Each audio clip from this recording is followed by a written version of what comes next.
यानंतर आणखी एक महत्त्वाची बातमी शरद पवारांसंदर्भातली। शरद पवार आज मुख्यमंत्री फडणवीसांची भेट घेण्याची शक्यता आहे। यामध्ये कोकाटे प्रकरण, नितीन देशमुख मारहाण प्रकरणी चर्चेची सुद्धा शक्यता वर्तवली जाते। मुंबईतील सह्याद्री अतिथीगृहात ही भेट होणार असल्याची माहिती सध्या मिळते। दरम्यान साखर कारखाने आणि कंत्राटदारांच्या समस्यांसंदर्भात ही भेट असल्याचं बोललं जात आहे। त्याला काय त्रास?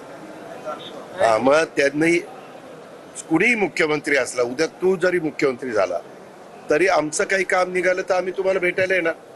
सत्तेवर कोण आहे आणि विरोधी पक्षात कोण आहे हे महाराष्ट्रात पद्धत नाहीये। आम्ही पण अनेकदा सत्तेवर होतो, अनेकदा विरोधी पक्षात होतो।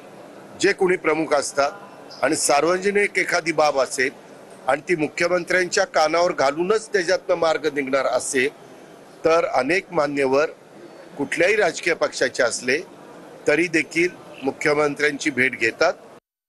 शेवटी आमच्याकडे लोक भेटतात सकाळपासून, त्यांच्याही जे काही निवेदन येतात त्याच्यात आम्हाला फायदा होतो। तर शरद पवार साहेबांची जे देवेंद्रजींची भेट आहे त्यामधनं ऊस उत्पादक शेतकरी आहेत, त्यांचे प्रश्न आहेत, शेतकऱ्याचे प्रश्न आहेत, यामध्ये काही ना काही मार्ग निघेल। शेवटी अनुभवी लोक जेव्हा एकामेकाला भेटतात त्यातनं विकासाचा संकल्प होतो।